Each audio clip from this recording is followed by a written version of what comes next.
Es muy grato estar de nuevo con ustedes.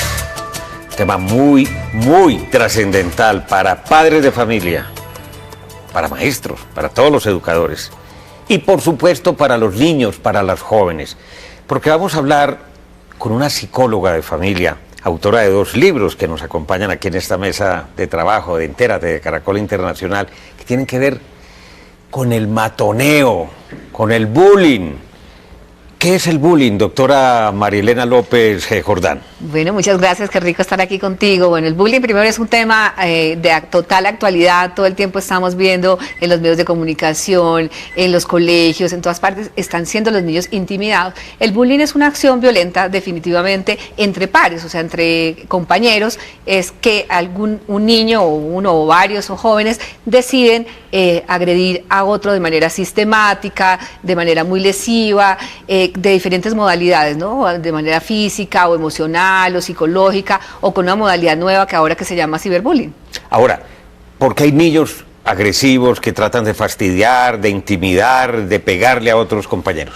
Por muchas razones. Puede ser por características de personalidad, o sea, hay niños muy dominantes, muy egocéntricos, que quieren siempre tener la razón, que quieren, como dicen, montárselo a los demás, por llamar la atención. A veces son niños también que tienen vacíos afectivos en la familia y una manera de ser reconocidos es tener ese liderazgo negativo. También porque vivimos en países con mucha violencia, en entornos muy violentos, los niños tienen acceso a la violencia todo el tiempo, a través de la televisión, de los juegos, los videos. Entonces también son modelos que los niños reproducen en la escuela.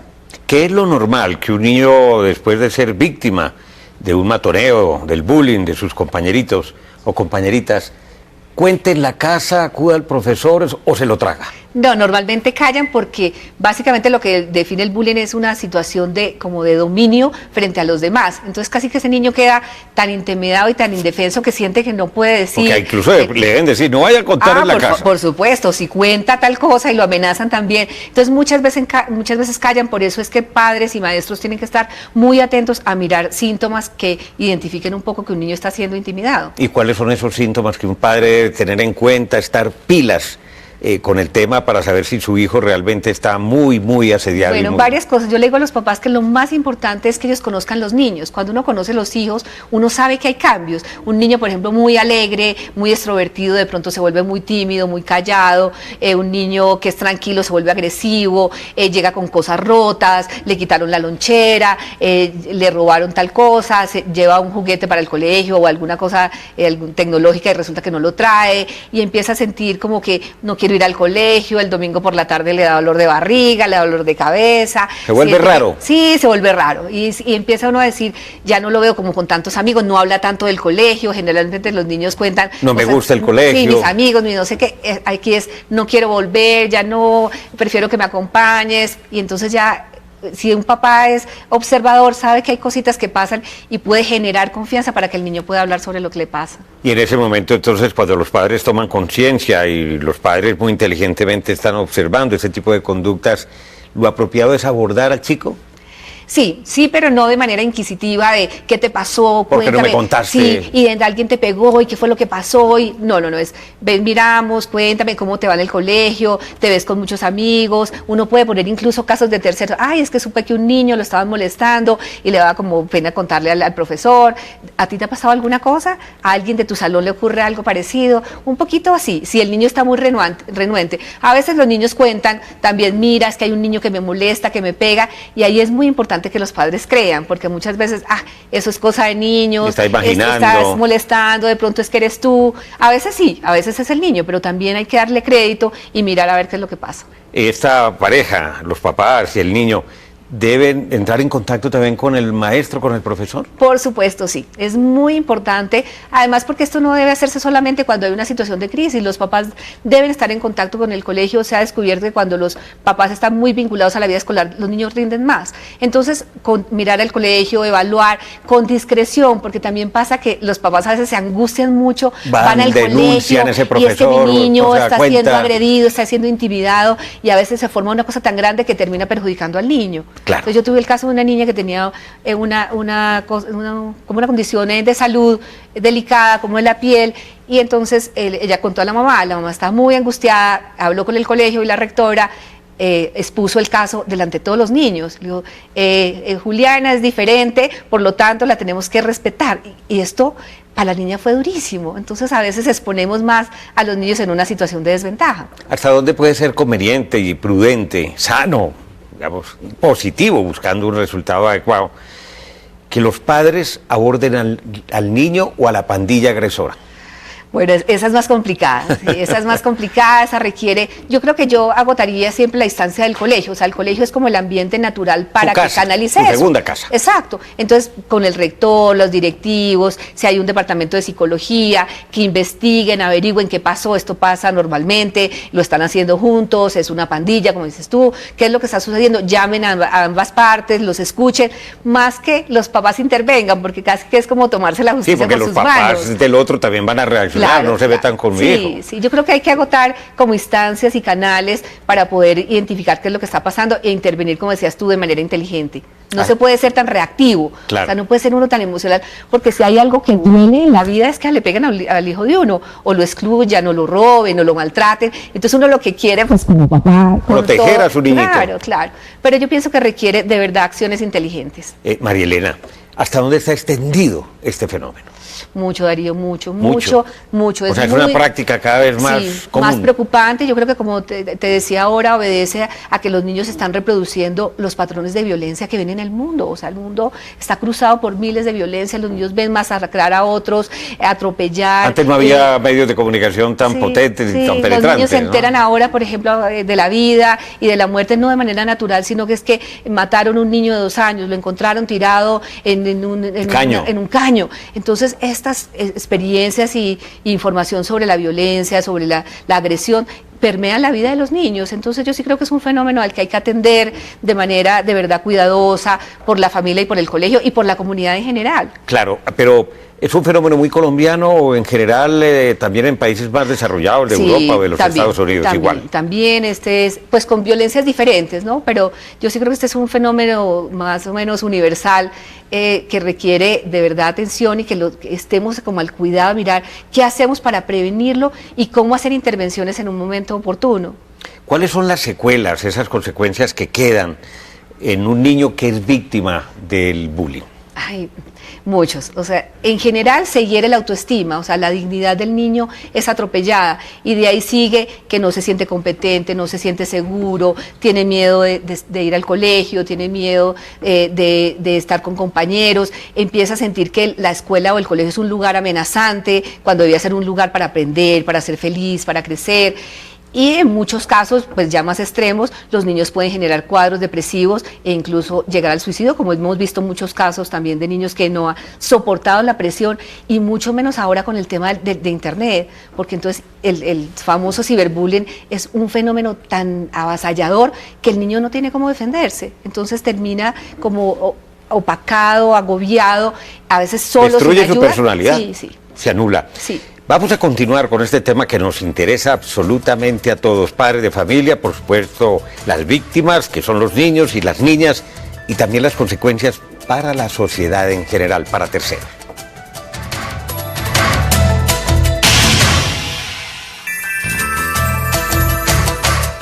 El tema del bullying, el matoneo, la intimidación de los niños y niñas en el mundo entero no es un tema colombiano ni de América Latina, se da en países desarrollados, Estados Unidos, Europa. La influencia de los medios de comunicación y también las amenazas a través del ciberbullying, donde se escudan en el anonimato para tratar de presionar y reducir a la impotencia a unos niños que la mayor parte de las veces no confiesan realmente que están siendo víctimas. A ver, doctora López Jordán, María Elena, para terceros, ¿cuáles serían las consecuencias? Grave. Yo creo que hay una expresión que a mí me encanta, es con el bullying perdemos todos. Pierde la víctima porque, como decías tú, ha sido lesionada en su autoestima, en su dignidad, en sus capacidades. Pierde el victimario porque de alguna manera tiene que asumir algunas consecuencias, puede terminar... La posibilidad de expulsado del claro, colegio. Y en el futuro tener incluso carreras delincuenciales y bueno... para los observadores, que son los niños que están alrededor, o sea, los niños los testigos, los que de alguna manera avalan y entonces, ay, dale, sí, claro, duro, pégale, se alían con el agresor. Esos niños también generan una cierta indolencia, o sea, son cómplices de la violencia. Para la escuela, porque como te decía, se vuelve un ambiente hostil, difícil, duro, donde los niños se sienten intimidados. Y para la sociedad en general, porque lo que estamos es reproduciendo estos patrones de violencia, de indolencia, de no tener dolor del otro, de no sentir empatía por el otro. Yo creo que de verdad perdemos todos. Este es un fenómeno importante, porque es una manera de violencia. O sea, unida a muchas violencias de la escuela, porque también hay violencia de los niños al profesor, del profesor a los niños, incluso de los padres de familia también a los profesores. Entonces, como de verdad generan ambientes mucho más violentos que ya sabemos a dónde estamos llegando. Ahora, si no se le pone coto, no se le pone remedio, no se ataca en el buen sentido de la palabra a tiempo, pues puede generar que diga, pues que los niños, esos espectadores, ahí dicen, a este no le pasó nada, no le pasa nada, lo puede hacer, entonces yo también lo podría llegar a hacer y puede generar una cadena. Claro, es la famosa expresión impunidad, y la impunidad hace que se reproduzca como un virus la violencia. Entonces la impunidad es la falta de consecuencias, no pasa nada. Ay, qué rico, esto es juego de niños, esto... te está tomando el pelo, no le pares bolas. No, sí pasa, y si hay la escuela y los padres tienen que actuar de manera oportuna frente a eventos de violencia. Si yo veo que mi hijo permanentemente molesta al otro, agrede, excluye, de alguna forma como que termina, no sé, marginando a la otra persona con actitudes intolerantes, es importante que yo haga una reflexión por lo menos con el niño. Mira lo que estás haciendo, cómo te sentirías tú si esa posibilidad de ponerse en el lugar de los demás, o sea, en los zapatos del otro, sí hay que hacerlo. Bueno, mostremos los dos libros porque son libros importantes. El uno, son 2 tomos, se leen muy fácil, 120, 130 páginas cada uno. Está dirigido precisamente a los chicos víctimas de las agresiones de 8 a 15 años, para que el chico tenga herramientas y tenga manera de defenderse y de entender este fenómeno. Y por supuesto, el otro está dirigido a los padres de familia y a los maestros, a los profesores, para que entiendan que esto no es un jueguito y que esto no es una tontería, sino que es algo gravísimo que puede marcar para siempre a las víctimas y por supuesto a los agresores y a los espectadores, llámense profesores o llámense compañeros de clase. Ha sido muy grato estar con usted, doctora Marilena López Jordán, psicóloga de la Universidad Javeriana con una maestría y con amplia experiencia como psicóloga de familia en esta materia. A continuación vamos a invitar a otro personaje, María Villegas. Ella ha recibido, al igual que su padre Villegas Editores, todos los galardones del mundo por libros espectaculares, magistralmente concebidos, impecablemente editados. Y vamos a hablar de ese mundo, del mundo editorial y de un mundo bonito, porque muchos de sus libros son absolutamente didácticos, orientados a los niños y también a la cocina, porque ella, aparte de ser una gran editora, es una chef extraordinaria. Ya regresamos.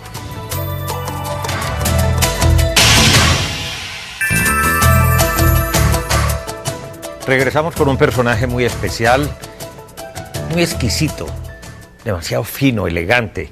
Es una mujer bella que estudió cocina en el Gordon Blue, pero que hasta el momento cocina solo para los suyos, sus 3 hijas y su esposo.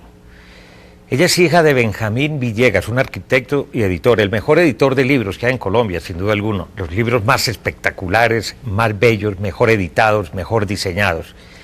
María y su compañera, Jerry Ken, ¿no? Jerry Ken, sí. 30 libros sobre sus pasiones, por supuesto que de alguna manera se mezclan en sus obras, que tienen que ver naturalmente con la cocina, que siempre está presente, con los niños, el mundo de los niños. Ella que es una excelente mamá y por eso se ha preocupado tanto por este tema, y desde luego su otra pasión que ha nacido en la tinta, en el color. María, bienvenida. Gracias. ¿Por qué se dedicó a este tipo de libros tan particulares que tienen que ver con la dulce tentación? Libro de postres que a usted le fascinan, por ejemplo, con cosas de niñas, o este último, Vademecum de mujeres, o tantos otros que se relacionan con cocinando hadas, o Caperucita y el lobo glotón, o este de la Cenicienta y la galleta de la fortuna. ¿Por qué esa orientación? Bueno, pues yo estudié cocina y yo crecí alrededor de los libros y como tú lo dijiste, pues con papá editor, montones de libros en mi casa, siempre con un libro en la mano, entonces pues le tengo muchísimo cariño pues a los libros y admiro profundamente el trabajo que ha hecho mi papá. Y después de llegar de estudiar cocina, pues yo también tenía ganas de casarme, de tener hijos y dije, bueno, de pronto este no es el momento de montar un restaurante, pero también quería buscar una oportunidad para plasmar todo ese conocimiento que había aprendido en todos estos restaurantes y en el Cordon Bleu en Francia y de toda la experiencia que tuve también cuando estuve viviendo en Australia. Entonces pensé que los libros era como una buena oportunidad. A mí siempre me ha encantado la estética, la fotografía. Y arranqué a trabajar con mi papá haciendo los libros de cocina para adultos, el primero de los cuales fueron el que tú mencionas, Dulce Tentación, luego trabajando con Claudia Uribe Touri, fotógrafa colombiana, muy amiga mía también, los libros de a la carte y de Sabor Más Color, y en esas, estando en la oficina de mi papá, le dije, pero ¿y tú que haces cosas tan lindas, por qué no haces nada para niños? Entonces, además que cuando nosotros estábamos creciendo, mi papá es un contador de cuentos, la cosa más maravillosa, y cuando mis hermanos y yo éramos chiquitos, íbamos a la finca y de pronto por las tardes el plan era sentarnos como enfrente a la piscina y mi papá nos decía, ¿por qué no nos dices un personaje? Díganme cada uno como uno o dos personajes, y él se inventaba ahí mismo unos cuentos los más fantásticos. Eso es lo que de alguna manera se refleja en algunos de los libros. Sí, ¿no? Entonces pues yo siempre pues crecí, como te digo, con un libro en la mano, me encantan los libros de fantasía, con todas estas historias de mi papá, y viendo este ejemplo que le dije, me parece tan curioso que tú no hagas nada para los niños, siendo también que esta es la generación pues del futuro, es el futuro también de tu misma compañía, y de tus hijos, es de tus nietos, sí, entonces me parecía muy extraño. Y mi papá me dijo, pues sí, la verdad, tienes toda la razón, pero pues ayúdame con ese tema, porque yo me he concentrado. Y le ha ayudado, y de qué manera, pues se ha ganado cualquier cantidad de premios, distinciones internacionales, barren en todas las ferias. ¿Qué opinan las hijas de tu trabajo? Pues es curioso, digamos, con mis hijas y con los hijos de Jenny. Ella tiene 4 hijos, 2 mujeres y 2 hombres. Ellos participan mucho con nosotras, los invitamos a que sean parte de los libros, a que opinen ellos, sus amigos, otros grupos de niños, pero llega un punto en que es tan intenso el trabajo de los cierres y de ya cómo condensar la idea, y es tan largo el tiempo para un niño, porque pues un niño te participa 2, 3 días, 2 semanas como máximo, pero cuando ya se tiene que patear un año de hacer el libro y hablar de lo mismo, entonces cuando finalmente llega el libro, pues pasan unos meses y ellos no lo quieren ni ver. Después se lo encuentran de pronto, y yo la verdad pues no tengo las intenciones como de forzar mucho eso, pero ahorita que ya han pasado unos años, sí me produce como mucha emoción, porque las niñas se han ido encontrando los libros dentro de su biblioteca. Sus pasos, María, de pronto, ¿no? Sí, y los descubren y me dicen, ay, yo me acuerdo cuando estábamos haciendo estos ejercicios, no sé qué, pero descubren una cantidad de cosas, entonces es muy lindo. Qué bien, sí. Que ha vivido en Europa, en París mucho tiempo, ha vivido en el Japón, ha vivido en Australia, vive en Asia, en fin, es una mujer de mundo, de mucho recorrido. ¿Estos libros son de validez universal? Sí, eso es lo bonito que tienen, y la verdad esa es una, pues no solamente como los reconocimientos internacionales como premios en concursos donde hay pues una audiencia limitada que está evaluando el trabajo. Una de las mayores satisfacciones que tenemos Jenny y yo en este momento es que los libros han sido traducidos a otros idiomas, por eso mismo, porque son temas que... Muy originales también, ¿no? Sí, la verdad, pues en lo que tiene que ver con los cuentos de hadas, son cuentos de hadas conocidos aquí y en cualquier parte del mundo. En lo que tiene que ver con las recetas de cocina, pues se puede replicar en cualquier parte. En lo que tiene que ver con cosas de niñas, pues todas las niñas están creciendo y teniendo las mismas inquietudes. El Vademecum, pues que es este nuevo, pues digamos, paso para las niñas de esta primera generación de cosas de niñas que ya están viviendo otra cosa. Este Vademecum de mujeres ya trata, son temas de chicas adultas, adolescentes. Sí, como más, digamos, más grandecitas. Este libro de cosas de niñas es como de los 8 años hasta los 14, 15, 16, dependiendo del desarrollo que tenga cada niña y que tan pronto le llegue como esa época. Y todas estas niñas que ya pasaron pues por ahí, por el desarrollo corporal, que están en plan de escoger su carrera o trabajar y estudiar, sí, empezar a manejar sus finanzas, su casa, administrar todas sus cosas, como ya apersonarse de su vida, nos estaban diciendo, bueno, pero ¿y ahora yo qué hago? O sea, necesitamos como una guía. Entonces, este libro que le debatimos muchísimo el nombre. ¿Para niñas? ¿Para niños? Para niñas grandes. Niñas grandes, sí, no para niños grandes. No, digamos que el libro tuvimos la intención de hacerlo pues, que sirviera para hombres y para mujeres. Reunimos a los hombres, digamos, en los grupos de enfoque, pero ellos nos dijeron, mira, a mí toda esta información me parece muy interesante y yo tal vez la miraría si la tuviera mi novia al lado, mi mamá o mi hermana o el que sea. Pero yo un libro sobre eso no lo compraría para mí, prefiero mirar ese tipo de información en un dispositivo electrónico, en el internet, en alguna otra parte, pero no en un libro. Entonces tiene muchas cosas válidas para hombres y para mujeres, pero digamos que el libro fue diseñado y concebido particularmente para el nicho que nos lo estaba pidiendo. Qué bien, María Villegas.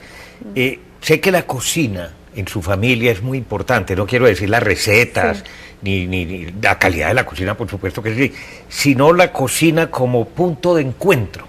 ¿Por qué es tan importante la cocina como punto de encuentro? Pues en mi familia, digamos, mi abuela es una gran cocinera, mi mamá es una gran cocinera y siempre se ha usado como el momento de comer para hacer las reuniones en familia. Entonces eso ha hecho que, por ejemplo, mis papás se hicieron después una casa de campo y la casa la diseñaron alrededor de la cocina para que todos como que nos reuniéramos ahí a desayunar, a cocinar, a almorzar, a compartir como unos momentos que no fueran, digamos, que fuera un interés como de todos juntos y donde se pudieran unir como todas las generaciones, porque digamos a mis hijas, por ejemplo, les fascina cocinar, a mí, a mi mamá, a mi abuela, entonces pues es un punto como de encuentro para todos y yo creo que por eso, además que acá en nuestra cultura uno siempre está diciendo, bueno, hagamos algo, ¿qué hacemos? Vamos a almorzar, vamos a comer, vamos a tomar onces, pero siempre todo está ligado como a sentarse y tener algo de comer, ¿no? No, pues ni que hablar de los españoles o de los italianos o los franceses, la vida gira alrededor de la comida y son tertulias, ¿no? Exacto.